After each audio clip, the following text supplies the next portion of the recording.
¿Me ayudas? Sí, me pego mucho porque luego como se escucha alguna cosa fea. Avísame si estoy viendo muy rápido y me quedas escasas. Voy a quedar.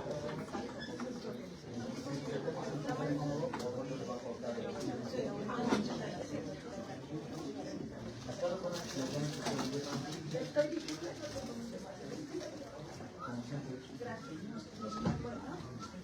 muy bien, comencemos. Muy buenas tardes. Muchísimas gracias por estar aquí. Para que pues vamos a empezar la parte de la...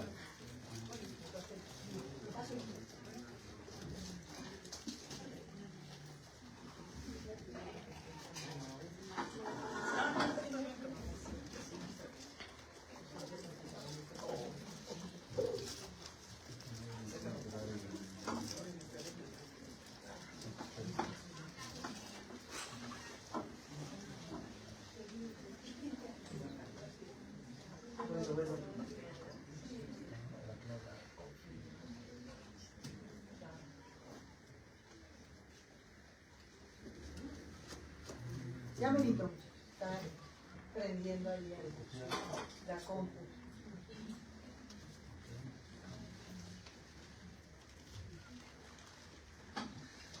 Vamos, ¿Tienes unos a comer ahí en la plaza?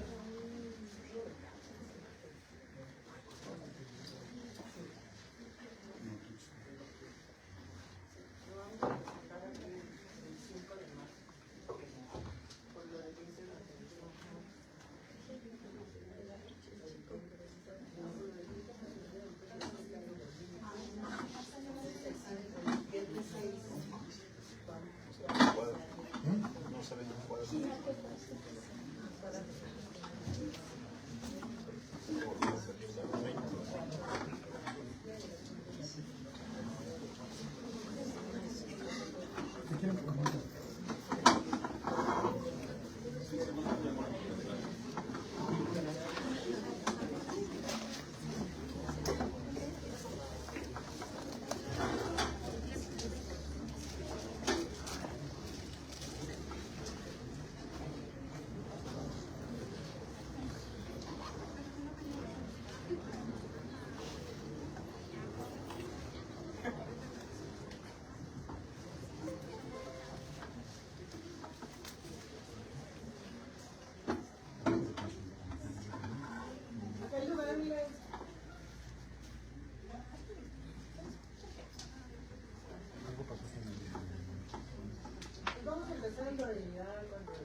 Sí, ya les dijimos adelante.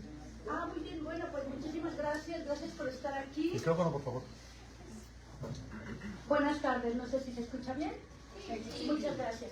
Bueno, pues muchas gracias por estar aquí en esta tarde literaria, en pleno mediodía de pues un invierno muy caluroso, todavía estamos en invierno.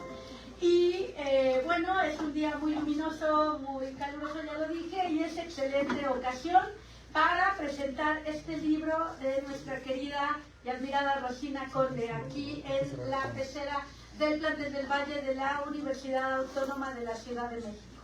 Como integrante de la Academia de Creación Literaria, pues tengo el honor de compartir este espacio de trabajo con Rosina y con otras colegas que nos sentimos extremadamente orgullosas del trabajo de Rosina. Me voy a permitir leer su semblanza, porque siempre es importante. Sé que la conocen, sé que sabemos su relevancia, pero creo que es algo que se tiene que hacer en justicia para recordar siempre a quién tenemos aquí en nuestra universidad. Rosina Conde nació en Mexicali, Baja California, en 1954. Es artista multidisciplinaria, no solo escritora. Es artista multidisciplinaria, editora y académica. Estudió lengua y literaturas hispánicas y la maestría en letras españolas en la Universidad Nacional Autónoma de México, nuestra máxima casa de estudios. Tiene un diploma de promotora y gestora cultural y es modista de profesión y oficio, una extraordinaria modista, además de otras cosas. Ha publicado más de 25 libros de cuento, dramaturgia, ensayo, novela y poesía. 3 audiolibros, 5 obras de arte acción, y ha sido incluida en más de 50 antologías de diversos géneros literarios nacionales e internacionales. Sus más recientes publicaciones son ¿Qué es un soplo la vida? ¿Qué es un soplo la vida? Es poesía y se publicó en Mexicali por parte del CETIS Universidad en 2023. También está Apostar la vida, que es una novela en audiolibro que se publicó en Storytel en 2023. Está traducida al inglés, al francés y al alemán. Ha recibido numerosos reconocimientos nacionales e internacionales, entre ellos el Premio Nacional de Literatura Gilberto Owen en 1993, también el Premio Nacional de Literatura Carlos Monsiváis en 2010, y igualmente ha sido creadora emérita de Baja California, más bien es creadora emérita de Baja California desde 2010. Obtuvo la medalla al mérito literario Abigail Bojorquez en 2017, la medalla Leona Vicario en 2020 y el premio Bellas Artes de Literatura Inés Arredondo en 2024. Desde hace 4 años convoca al Premio Internacional de Cuento Horroris Causa a través de su editorial sin fines de lucro, Desliz, una de las editoriales independientes más importantes de este país. Actualmente forma parte de la Academia de Creación Literaria de la Universidad Autónoma de la Ciudad de México, de la cual es fundadora, y es miembro del Sistema Nacional de Creadores de Arte. Además es una cantante absolutamente sorprendente y prodigiosa. He tenido el honor de escucharla y es una experiencia que no se deben perder jamás. Vamos a hablar entonces de este libro que se llama... aquí hay lugares adelante. Sí, pásense bien para que no estén ahí de pie con el sol en la espalda, porque además va a ser más calor al ratito. Vengan a ocupar, por favor, los asientos. Muy bien. Entonces, este libro se llama El corazón tiene razones que la razón no entiende. Es una frase magnífica de un pensador del siglo XVII, Francis Bacon. Hay muchas versiones de esta frase. Algunas veces se traduce en francés, bueno, yo no hablo francés, ahorita les diré aproximadamente cómo es el título, pero hay varias versiones de esta frase. En algunas ocasiones traducen: el corazón tiene razones que la razón desconoce. En otras ocasiones dicen: el corazón tiene razones de las que la razón no da cuenta, etcétera. Hay muchas versiones, pero lo que me parece muy relevante es que Rosina haya decidido titular así su libro, porque representa perfectamente lo que significa esta colección de textos, que no llamaré de antemano cuentos. Prefiero no llamarlas de antemano cuentos porque algunas tienen cierto cariz de novela corta, y diré por qué. Y además la variedad de aproximaciones literarias es muy amplia y quiero centrarme más bien en eso. Hay textos de literatura fantástica, hay otros de un realismo muy rudo, hay muchos manejos de tiempo, hay una construcción con la diégesis, que bueno, es un término que acá estamos estudiando y no me voy a meter demasiado ahí, pero digamos que en la manera de organizar el orden de los sucesos tiene una enorme destreza, y es algo que es todavía más sorprendente porque no es que se note. Yo que me dedico a estas cosas lo detecto, pero quien lee los textos simplemente los disfruta. Es esta sensación, yo suelo decir que se acierta en literatura cuando provocas un estado alterado en quien lee, que se le olvida que está leyendo. Eso pasa mucho en los textos de Rosina porque está muy acendrada dentro de la realidad. Ustedes podrán notarlo. Vamos a hacer una lectura al ratito de uno de ellos, aunque es fantástico, pero van a notar que hay una gran vivacidad. Son textos de una profundidad humana muy grande, muy desgarradores muchos de ellos, y esto creo que es algo muy destacable. Por eso digo que hay un vínculo muy directo, siempre lo debe haber, entre el título y el material del libro.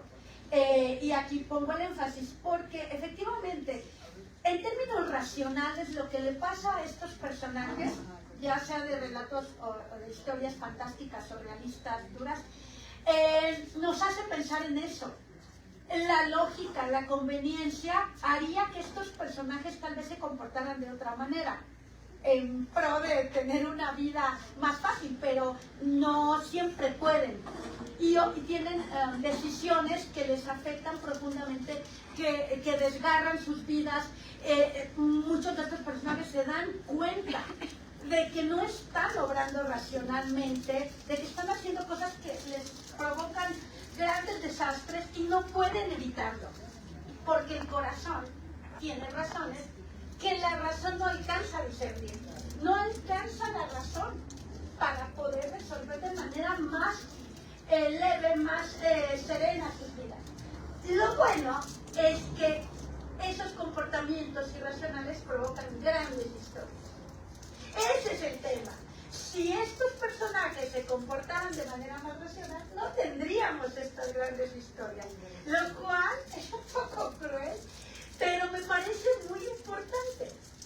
Entonces, Rosina Conde permite que sus personajes tomen decisiones muchas veces bien perjudiciales para sus vidas.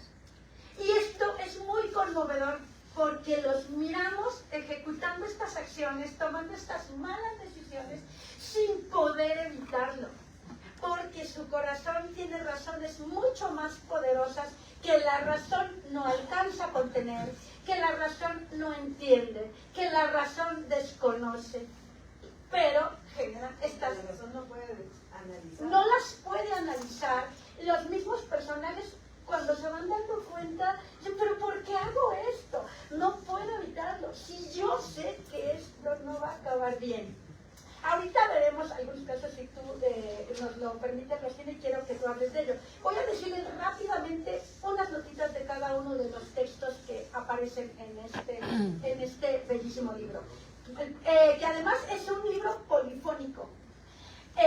Los personajes hablan, tienen su propia voz y además hay unos personajes que, bueno, de verdad es importante decirlo rápidamente. Lucinita, y es una niña que por situaciones de pronto se pelea con su mejor amiga, todo lo que esto le provoca, y cómo esto Rosina lo teje junto con una situación familiar, una situación medio burocrática y política, y cómo esto que la niña no tiene por qué saber, todas estas condiciones provocan efectos en su amistad con esta niña a la que quiere tanto y con la que se pelea, y cómo todas estas circunstancias que a ella se le escapan, ella es solo una niña, determinan mucho de lo que le pasa.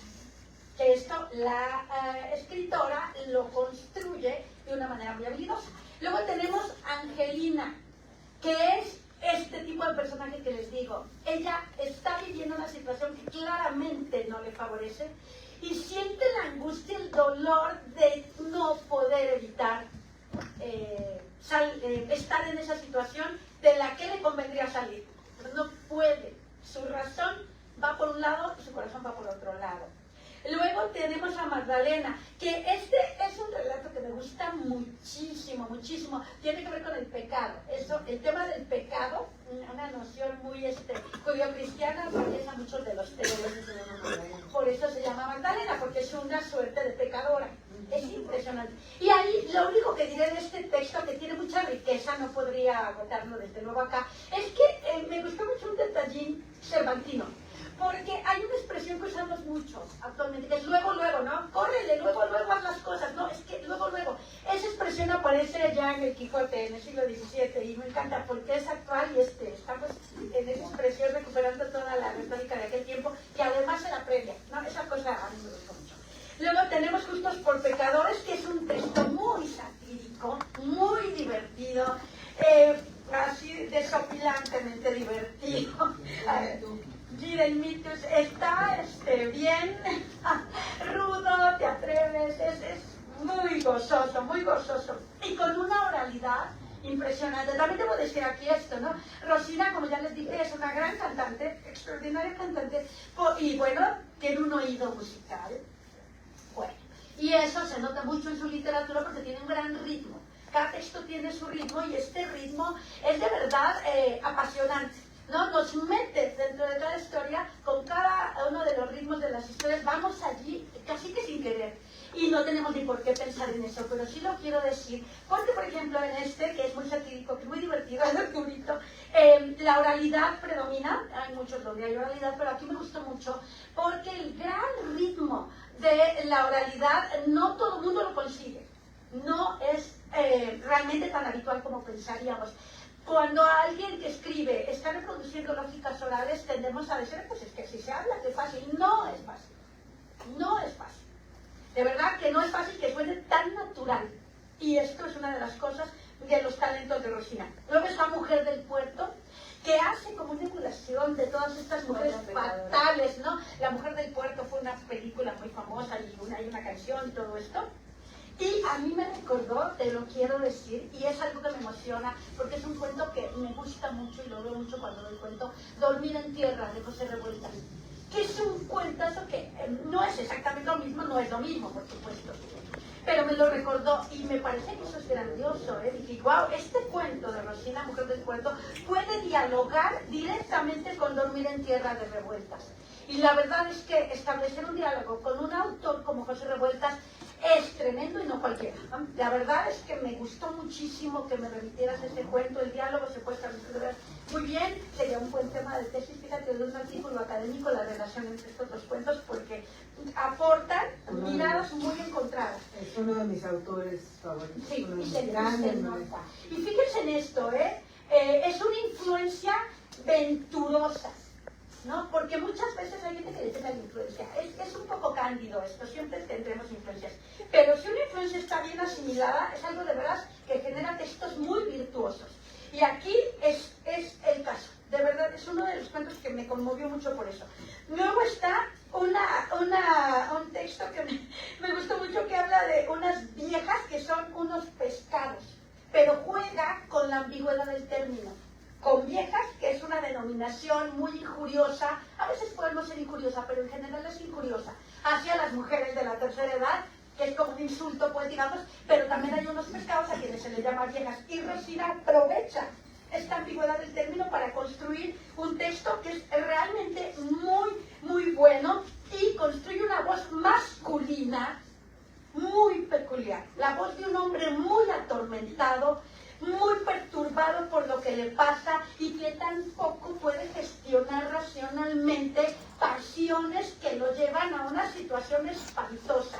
Y lo llevan a esa situación espantosa junto con todo su entorno y no es capaz de que su razón le ayude, porque su corazón le hace unas jugadas tremendas.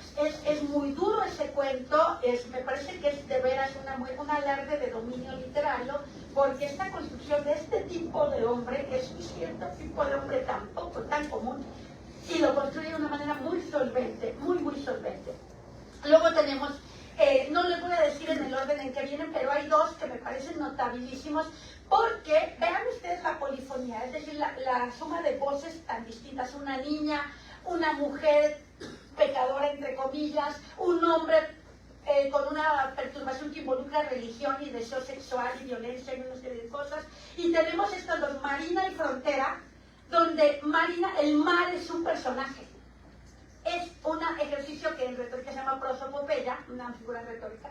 ¿Qué es esto? Que un elemento de la naturaleza, un objeto inanimado, una abstracción toman las características de una persona. Entonces, en uno es el mar, un tipo de mar que es como este amante cuyo sexo es ambiguo, y bueno, ¿quién no ha experimentado estas sensaciones ante el mar, que es como un ser vivo? Y Frontera, que es un textazo muy vigente, porque es acerca de la migración, la frontera del norte, ¿no? Es un personaje la frontera, es una persona.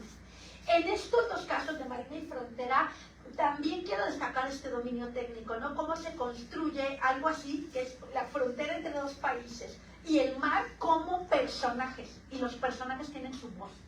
Así de tremenda es la polifonía. Luego Los Gatos Morados, que nos va a dar tiempo de leerlo, es muy cortito, es un cuento fantástico, delicioso, absolutamente delirante. Ahí el realismo lo mandó a Gallola, y bueno, esto es un juego literario gozosísimo, vital, porque leyendo varias de las historias se puede decir, hijo, qué vida, ¿no? Qué ruda es la vida, qué tremenda es la vida. Sí, sin duda, pero hay un hueco allí. Acá todo es alarde de juego, de imaginación, tremendo.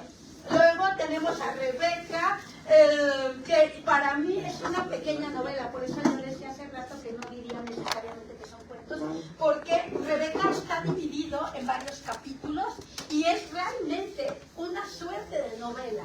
Se podría de hecho construir a partir de este texto un guión de cine, una novela más amplia y demás. Yo pensé como guión de cine. Por supuesto, es porque además es muy visual y tiene sus capítulos, está grandioso y tiene algo muy lindo también que quiero mencionar, porque la palabra es nuestro asunto en la Academia de Creación Literaria. En los temas literarios la palabra importa.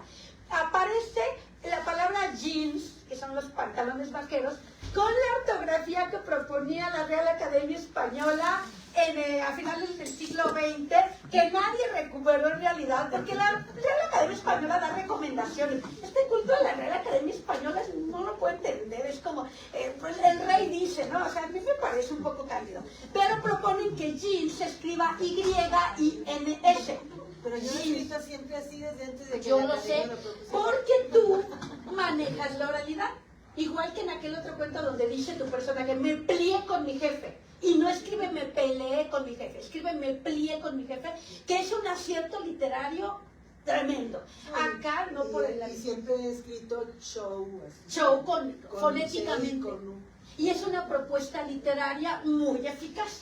Y por eso lo menciono, porque no es porque tú estabas obedeciendo a la corona española, sino que es una propuesta tuya desde mucho antes de que la Real Academia Española condescendiera a decir, digan pantalón vaquero porque eso es español, jeans es gringo, o jeans es en inglés. Bueno, si lo van a usar, al menos pónganlo castellanizado, Y-I-N-S. Oh, gran descubrimiento, Rosina Conde lo venía usando hacía mucho tiempo. Gran acierto. Y tiene dos finales posibles, es muy tres finales posibles, disculpen. 3 finales posibles. Esto tiene ese texto dentro de este muy breve libro. Vean la brevedad del libro. Es toda una novela comprimida. Dentro de este libro tiene 3 finales y puede cada quien decidir cuál le parece que vendría a cuento. Y es realmente un alarde de técnica, pero tampoco es que cualquier persona que lea piense en la técnica. Es realmente algo delicioso de leer. Por último es Eurídice, que, híjole, a mí de verdad me impresionó muchísimo. Yo estaba impresionada, pero no quiero spoiler, porque si digo de qué va, no, ya les estropeé. Lo único que diré es que Eurídice toma el nombre pues de un personaje mitológico que está en el inframundo, ¿no? En el Hades, en el infierno griego. Por ahí pueden googlear la historia de Eurídice y de su madre y de por qué acaba en el infierno y unos granos de granada y cosas así. Entonces, el nombre de Eurídice es determinante en cómo construye la historia y cómo se involucra con los demás personajes esta Eurídice. Y no puedo decir más. Entonces ahora lo que yo quisiera es que Rosina nos hablara de cómo fue la experiencia de este libro que publica, y lo quiero decir, la Universidad Autónoma de Nuevo León, justo a la editorial universitaria. Esto es importante, dar siempre el crédito, porque es esta institución que posibilitó la existencia de este libro, porque Rosina ha publicado en un montón de editoriales y creo que es importante también en la presentación del libro decir cuál fue la institución que hizo posible que existiera este libro. Ahora sí, por favor, platícanos de tu proceso creativo, Rosina, y de lo que, por supuesto, tú quieras decir. Híjole, quisiera decir tantas cosas que se atropellan así. Es que en función de todo lo que... Mira, primero, Revueltas para mí es uno de mis grandes maestros junto con Sergio Marano, ¿no? Y Zafra. O sea, cuando yo leí El Muro, por ejemplo, que tenía yo 15 años, fue así el impacto, después de haberme pasado desde la infancia leyendo literatura infantil, ¿no? Y literatura fantástica y cosas así, de repente leo El Muro y luego leo El Graduado de los 15 años. Yo dije, así quiero escribir yo. cuando leí El Muro. Yo dije, así quiero escribir yo. ¿Por qué? Porque yo venía escribiendo desde chamaquita, ¿no? Desde niña. A los 11 años, según yo, escribía novelas, y eran novelas de 8 páginas, 8 cuartillas, ¿no? Ya tomaba clases de mecanografía, a los 11 años entré a secundaria, empecé a aprender mecanografía, entonces empecé desde muy chica a escribir directamente en la máquina de escribir, entonces también tengo mis cuadernos a mano, pero como muchos escritores a mí no me crea conflicto escribir en la máquina. Entonces aprendí a visualizar el texto dentro de lo que es la mancha tipográfica, digamos, ¿no? Entonces como que cuando escribo un texto ya me lo estoy imaginando en la página del libro, ¿no? Es un fenómeno curioso porque de hecho algunos cuentos he terminado de escribirlos cuando leo Galeras. Ah, Es claro. Algo muy chistoso. Todavía se te ocurren correcciones. Sí, ya o que están sea, ahí. incluso Los ves distintos. los veo de diferente manera cuando los veo ya en la página formada, ¿no? Incluso para corrección de viudas. Ajá, Es claro. muy chistoso. Pero entonces el proceso creativo se da desde que empiezo a escribir. Generalmente yo empiezo por los finales. Casi siempre tengo yo ya el final. Por ejemplo, como Cayó al Sol, escribí el final en La Rumorosa una vez que veníamos Josie y yo en el autobús. Josie, que es mi amiga desde la prepa de Tijuana, veníamos en el autobús como buenas migrantes estudiantiles a estudiar a la Ciudad de México, a la UNAM, y en La Rumorosa pues siempre hay muchas leyendas en las piedras, ¿no? Y entonces ahí saqué mi libreta y empecé a escribir el final de la historia. Entonces tenía yo que inventar toda una historia para que me condujera a ese final, ¿no? Entonces generalmente visualizo las conclusiones y a partir de las conclusiones construyo hacia atrás, ¿no? No son todos los casos, a veces empiezo por el centro o por el medio y entonces tengo que construir de atrás para adelante y de adelante hacia el final, ¿no? Pero generalmente empiezo por el final. Ahora, siempre trato de que cada historia sea diferente de la anterior. Eso me crea muchos conflictos porque conforme más escribo, todo el mundo dice, no, pues es que cada vez se te va a hacer más fácil, ¿no? Pues no, cada vez es más difícil y cada vez me frustro más como escritora porque cada vez empiezo a escribir y digo, es que esto ya lo dije, es que esto ya lo escribí, es que esto ya lo dije así, esta historia ya la escribí en tal momento.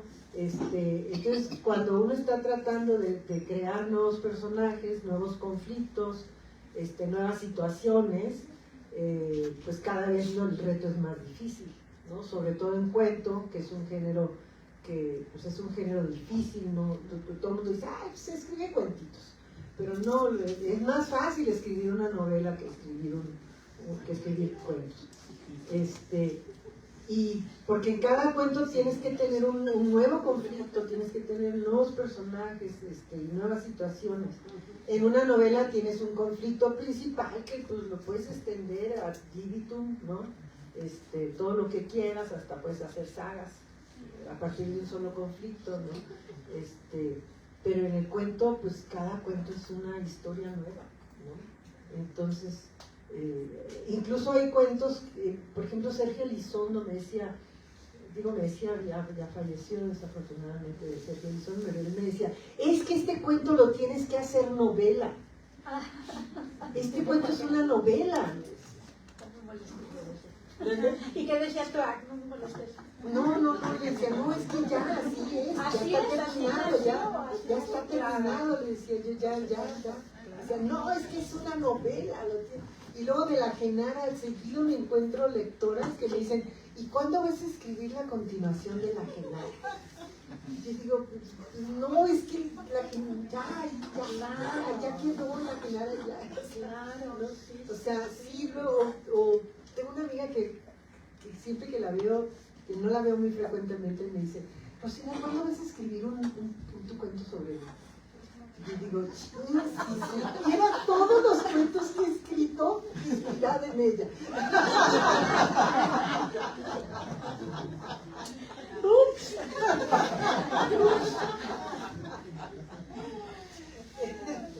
O sea, es chistoso, ¿no? Pero sí, o sea, yo trato de que cada cuento tenga una nueva voz, que tenga un personaje diferente, con nueva persona, con otra personalidad, ¿no? Y bueno, siempre procuro llevar a mis personajes a sus últimas consecuencias, ¿no? Eso es lo que luego los hace tan desgarradores, ¿no? Yo creo, ¿no? Que siempre los llevo al límite, pero siempre tratando de que la personaje, pues después de llegar al límite, pues cobre conciencia de sí misma y tome las riendas de su vida, ¿no? De ahí en adelante, ¿no? Que es algo difícil de hacer. Ahorita estoy trabajando una novela con una antiheroína, porque todos mis personajes son heroínas, o sea, siempre son personajes que resuelven a pesar de todas sus dificultades y sus defectos y sus lados flacos, pues siempre terminan resolviendo su conflicto. La que estoy trabajando ahorita es una antiheroína y al final pues no lo va a resolver, ¿no? Originalmente iba a ser una border, incluso me eché un librote así de psicología, de psiquiatría que me prestó Elsa sobre los Border Personality Disorder, Elsa Fujigaki. Ella me lo prestó ese libro, ¿no? Elsa me hizo un libro. Que lo role. Sí, el libro de psiquiatría gordo, porque además como trabajo muchos personajes psicológicos, aunque no lo crean, sí leo algunos tratados de psicología o de psiquiatría. Entonces, algunos amigos que leyeron lo que yo había escrito no me lo creían, no creían en mi personaje, decían que no era creíble, entonces decidí volverlo bipolar. Ok. Entonces eso explicaría sus conductas. Claro. No, es que los Borges también explicaba sus conductas. Ya. Claro. Pero como el border no es tan conocido, ¿sí? Es que el border está en la frontera entre la esquizofrenia y la neurosis. Sí. Entonces tiene comportamientos, incluso intentos de suicidio y tiene cambios de personalidad muy drásticos, de estar en una euforia absoluta y pasar a una depresión trágica, ¿no? Federico Campbell, que fue tu gran amigo, gran maestro, escritor, sí. Periodista, jugaba con eso porque también su tema era la frontera del norte. Sí. Y jugaba con la frontera entre países y la personalidad fronteriza, era un tema. Sí, claro. Entonces digo, los amigos que leyeron lo que es la novela, no decían es que no es creíble el personaje con estos cambios de personalidad tan bruscos. Decían es que es una border, claro. ¿No? Entonces y ahí pues, radicaba su verosimilitud. Ajá, entonces decidí volverla bipolar, pero pues ahora estoy estudiando a los bipolares. Ok. Para que se vuelva creíble, porque los bipolares son más comunes entre nosotros, ¿no?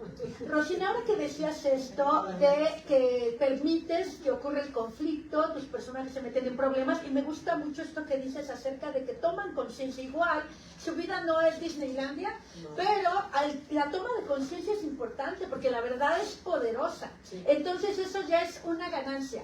Igual desde fuera y ellas mismas, tus personajes en sus circunstancias sufrirán, pero esa toma de conciencia es su enorme ganancia. Creo que es lo que hace tan atractivos tus textos, porque piensen simplemente en que el algoritmo, las IAs y tal, te van por tu lado.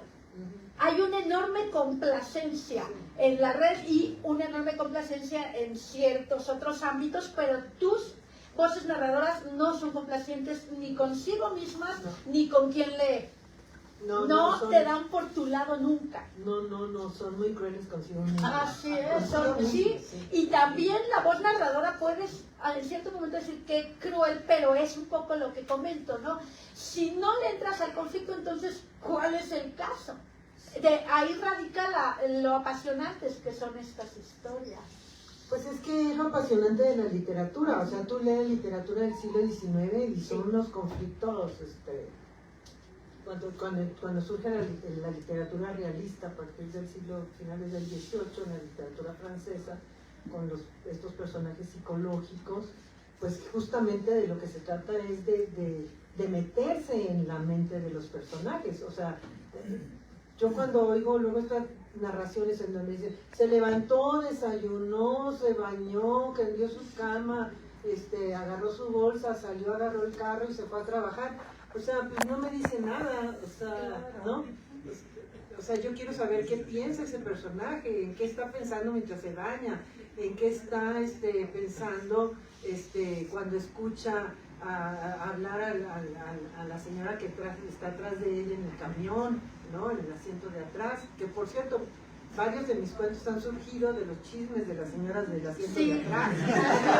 Así es. Los viajes, ¿no? Los viajes, es muy común que viajas. Los escapes. Viajas y el señor que está a un lado de ti o la señora que está a un lado de ti, como no te conoce y no te va a volver a ver nunca más en la vida y tú no sabes quién es el anonimato, te cuentan unas historias. Sí, como este personaje del libro, hay uno en los relatos que es de los que más me conmovió, que de pronto dice, me largo, y se va y deja a toda su familia, y luego quien lee, en este caso yo, pensaré, híjole, le ve ir así, no es previsible para nada lo que ocurre después. Y ella se larga simplemente porque está muy cansada de ser el ama de casa, modelo y tal, y se recontralarga, va y dice al primer camión y a donde sea, y acaba en Acapulco y no llevaba nada.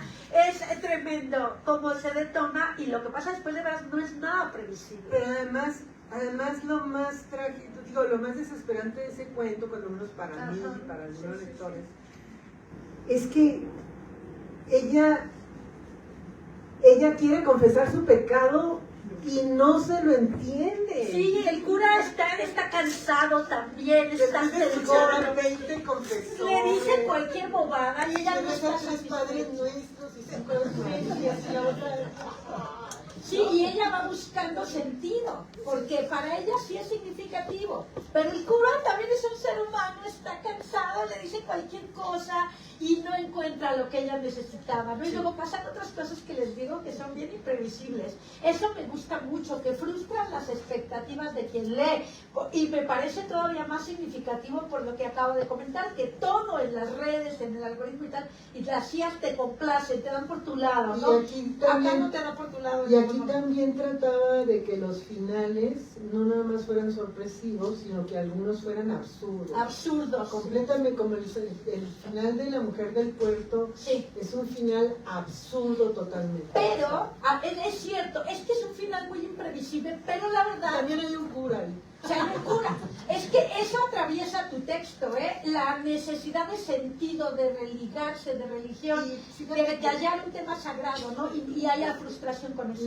Déjenme comentarles que la diseñadora de la... Miren la viborita, leyó el libro. Claro. Y ella dijo, es que hay pecado. Claro. Y por eso puso la víbora en la portada. Y hallarle sentido a eso que se denominaría pecado, ¿no? Todo es pecado. Están aceptando y provocando conflictos, ¿no? Sin esta no hay conflicto. Fíjense, sin esta no hay conflicto. No puso un corazón, puso una serpiente. Y es roja la portada, roja pecado.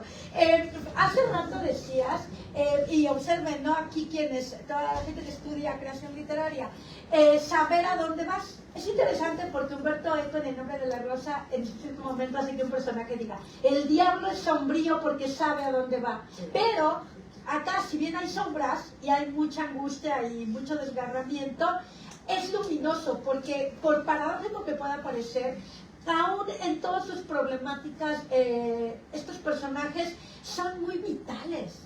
Y hay esto, ¿no? Hay una enorme fuerza en todos los relatos, en todas las historias que acá se cuentan. Podrán estar pasándola mal, pero son personajes muy, muy vitales, llenos de color, llenos de sensualidad. a veces una sensualidad muy fallida, muy maltratada, pero están latiendo, prácticamente late entre las manos el libro. Yo que te quería preguntar acerca de un libro previo, porque lo mencionaste, el que se iba a llamar Rumor, Rumora, Rumorosa, como Cachora Sol, que la cachora es genial, porque ahora que hablan de los Anunnakis y los reptilianos, pues una cachora es reptiliana. Bueno, es una lagartija. Se iba a llamar Rumor, Rumora, Rumorosa, que bueno, por desgracia doy retórica y recordarán tal vez mis estudiantes que eso se llama nadiplosis progresiva. El rumor, rumorosa va creciendo. ¿Por qué decidiste que se llamara como Cachora Sol? Que a mí me gusta más, ¿eh? Pero cuéntanos un poco de eso, porque es una decisión técnica y literaria que me parece que puede ser importante para nuestro público. Bueno, mira, para empezar, esa novela sufrió muchas transformaciones. Originalmente fue un trabajo de fonética en mi clase de fonética y fonología en la UNAM. Claro, con razón. Fue un ejercicio en donde yo empecé a reproducir diálogos con la oralidad tijuanense, Ajá. con toda la ortografía de la fonética. Sí, sí, sí. Y entonces mis amigos me dijeron, ay Rosina, no mames, es que eso no lo va a leer nadie lee fonética, o sea, Pero... nadie conoce la grafía fonética, ¿no? Pero, sorpresa, ajá, sí. Entonces, bueno, originalmente era un ejercicio, que es esta novela que les digo que empecé por el final, en La Rumorosa, ¿no?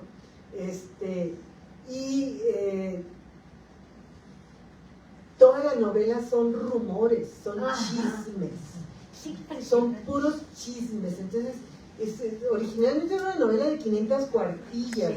Y entonces, cuando me dijeron, no, pues es que está muy larga, que no sé qué, que recórtala, que allá, y que ponen ortografía pues, gramatical, o sea, la normal, que no sé qué. Bueno, pues le quité algunos personajes, algunas escenas, la reduje a la mitad, quedaron 250 páginas.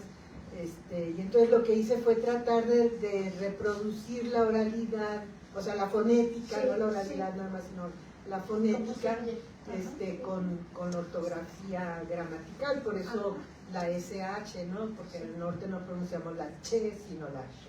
La cachora. ¿No? Y la cachora es una lagartija del desierto. Cachora es en lengua yaqui. En el yaqui no hay ch, hay sh, ¿no? Todos dicen, ay, qué gringa, ¿no? Pues en el inglés hay ch y hay sh, ¿no? Entonces no es por gringa, es porque las lenguas originarias del norte no hay ch, ¿ok? Que les quede claro. No es por pocha, ¿ok?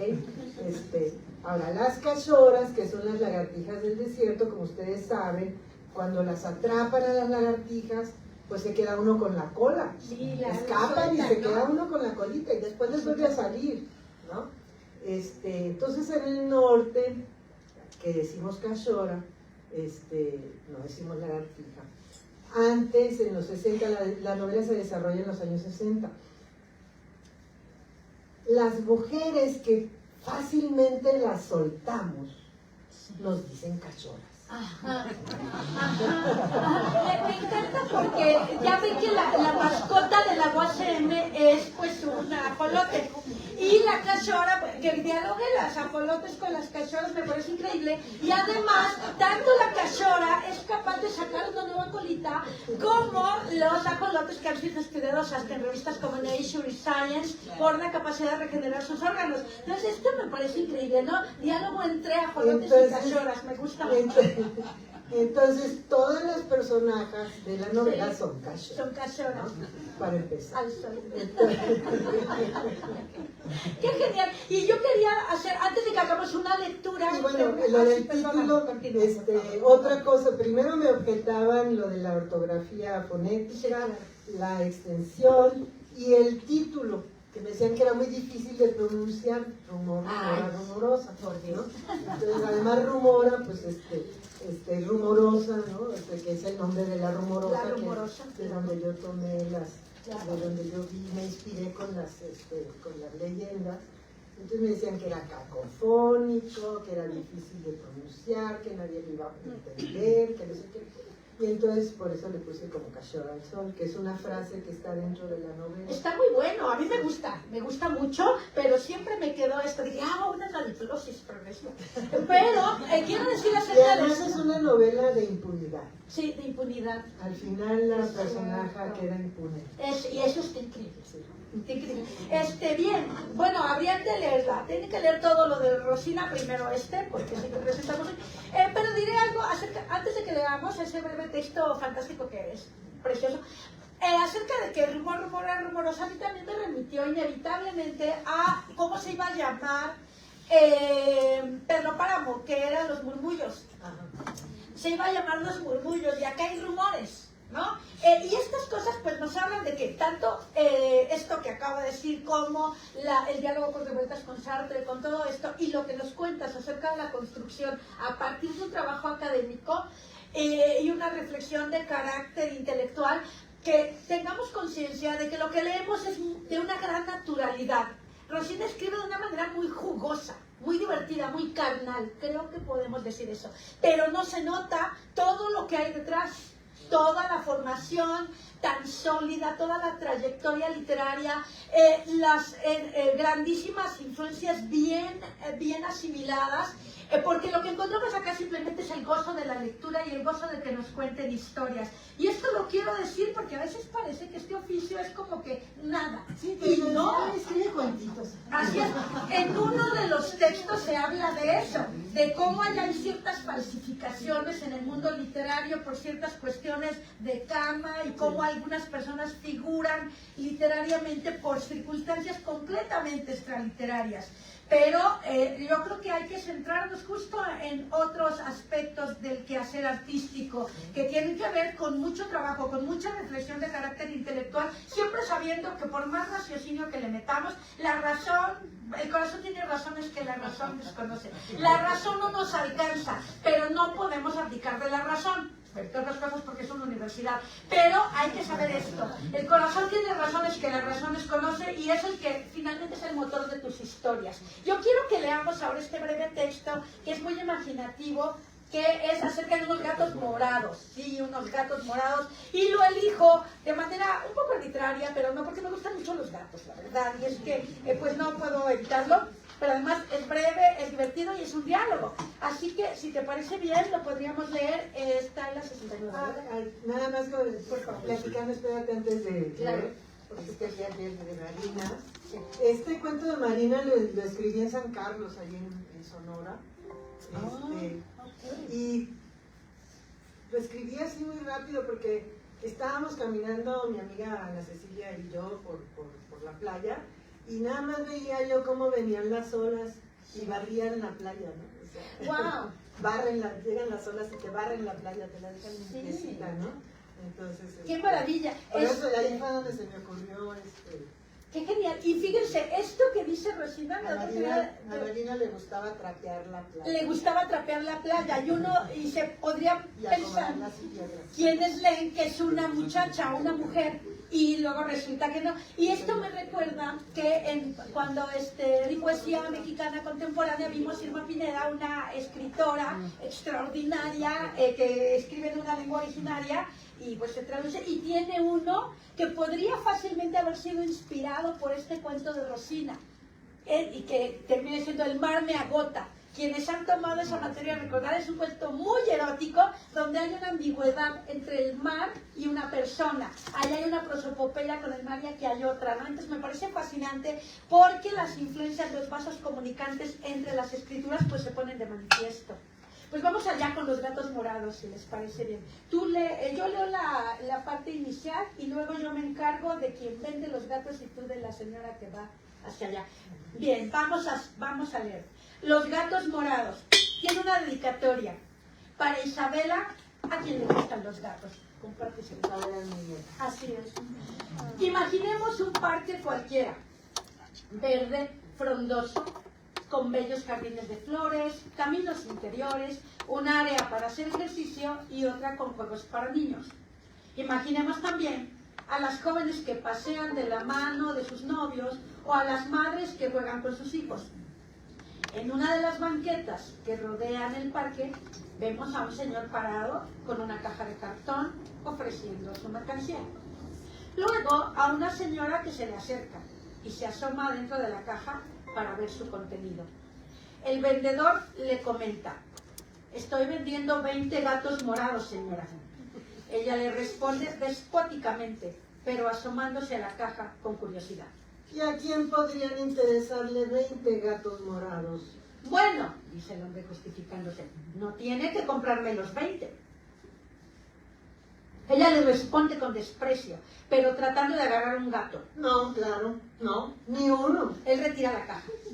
No, por supuesto, no tiene que comprarme ninguno. Inmediatamente, la señora le hace un gesto de que ella tiene la razón. Entonces, Yo solo hago mi trabajo, señora. ¿En qué le estorba que yo venda 20 gatos morados? sí, ya me lo dijo y ya le dije que no le voy a comprar ni uno. Pero no se enoje. Válgame, señor, gatos morados, qué absurdo. Le digo que yo solo hago mi trabajo, señora. Si no le gusta que venda gatos morados, dígame entonces qué le gustaría que ¿Y a vendiera. mí qué me importa lo que usted venda? Entonces no se enoje porque se los ofrezco. Pues ya le dije que no le voy a comprar ninguno. Es un absurdo que piense que le voy a comprar gatos morados. ¡Qué barbaridad! Si está usted burlando de mí, gatos morados. Ante la ofensa aparente, el vendedor trata de argumentar. Bueno, ¿y qué tiene que ser morados? Usted sería muy original entre sus amigas si les dijera que tiene 1, 3 o 20 gatos morados. Los dos sabemos que los gatos morados no existen. Pues no, pero si yo trajera gatos comunes y corrientes, ¿qué caso tendría que me comprara gatos? Pendejada. ¡Uy, qué humor! ¡Qué humor! Tal parece que el calor le coció los huesos. ¿Usted qué sabe de mis huesos? Dice ella con tono de ofendida y luego le truena los dedos. Ya, a volar. Yo no sé volar, señora. No se haga el tonto. Usted sabe que la expresión a volar es en sentido figurado y significa váyase o aléjese. Pues no veo la diferencia entre decir a volar y vender gatos morados.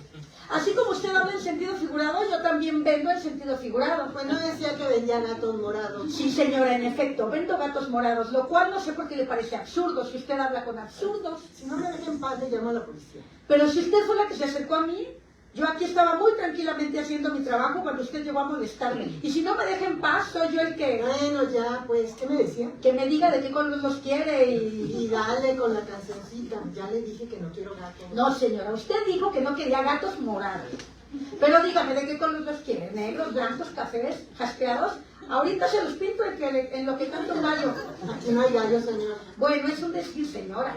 Como cuando usted me dijo que me fuera a volar, ¿no? La expresión en lo que canta un gallo significa que más tarda un gallo en cantar que lo en pintar. Sí, ya sé lo que significa. Precisamente. De pronto la mujer se queda mirando el parque como en trance. El vendedor se asoma a verle la cara y por unos instantes no se atreve a hablarle. Luego, con tono preocupado, le pregunta: ¿por qué se queda callada, señora? Ella como que despierta y le pregunta sorprendida: ¿Qué? ¿de qué color quieren los gatos? Sin salir de su trance, la mujer responde: ¿Cuáles gatos? ¿De qué habla? pues los morados, señora, los que le voy a pintar. Para sorpresa del hombre, la mujer cambia de actitud ofensiva. A mí no me va a pintar nada, viejo vulgar. ¿Qué se está creyendo? No, claro, no lo tome así, señora. A usted no le voy a pintar nada. Lo que voy a pintar son los gatos para que usted esté conforme. ¿Conforme? ¿Yo? ¿Y eso le preocupa? ¡Qué absurdo! ¿Para qué quiere pintar los gatos? ¿Cómo que para qué? No me dijo que no le gustaban morados. Ella le responde como si no recordara su actitud anterior y pensando que el vendedor está loco al querer pintar los gatos. Pero entonces ya no van a ser originales. Ah, no, esa soy yo. Van a perder el Perdón. chiste. ¿Quién quiere gatos comunes y corrientes? Usted, señora. Usted me quiere ver la cara. Pero si ya se le estoy viendo, señora. ¿Se está burlando de mí? Claro que no, señora. Es usted quien se burla de mí. ¿Yo? Sí, usted. Primero me dijo que era un absurdo que los gatos fueran morados. Y ahora me dice que es un absurdo pintarlos como cualquier gato común y corriente. Sí, y usted me dijo que me los pintaba en lo que cantaba un gallo. Bueno, ¿me va a comprar los gatos, sí o no? No. Pues por ahí hubiera empezado y no me hubiera hecho perder tanto tiempo. Uy, qué delicado. Si no aguanta nada, ¿para qué sale a vender? Mejor dedíquese a otra cosa. ¿Cómo a qué? Pues yo qué sé, es su negocio, señor. Pues claro que este es mi negocio y si no le gusta, ¿para qué viene a comprar? Yo se lo estaba viendo. Pues por ahí hubiera empezado. La mujer trata de meter la mano en la caja para agarrar uno de los felinos, pero el vendedor la hace un lado ofendido. Ella le dice con tono sumiso: Ay, pero no se enoje. no me enojo. Entonces, ¿qué me decía de los gatos? Que estoy vendiendo 20 gatos morados. ¿Y a quién podrían interesarle 20 gatos morados?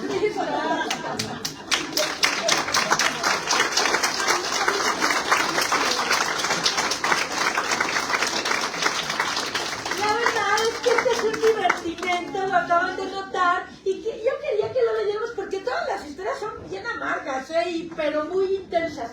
Me parece que está bueno que se conozca este otro aspecto de ti, ¿no? Porque esa cuestión lúdica pues es uno de los valores de este libro.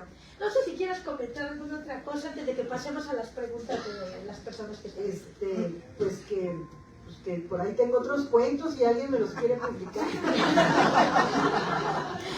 Sí, la verdad es que es una gran experiencia leer a Rosina Conde y para un día luminoso estaba bueno el de los gatos morados, pero de verdad vale mucho la pena entrarle a cada una de estas historias. Sí se provoca esto que yo decía hace rato, una especie de estado alterado donde no vayan a esperar que todos los cuentos son como este. No, este es un divertimiento, pues es mediodía, hace solecito, ¿no? La pared es morada. Pero me gustaría que se lo leyeran por eso que les digo. Hay una enorme intensidad, es una experiencia de veras importante porque sí se olvida una de que está leyendo y pues aquí va a estar disponible. Ahora pues, si quieren hacer preguntas, comentarios, es el momento. Adelante, por favor, Víctor.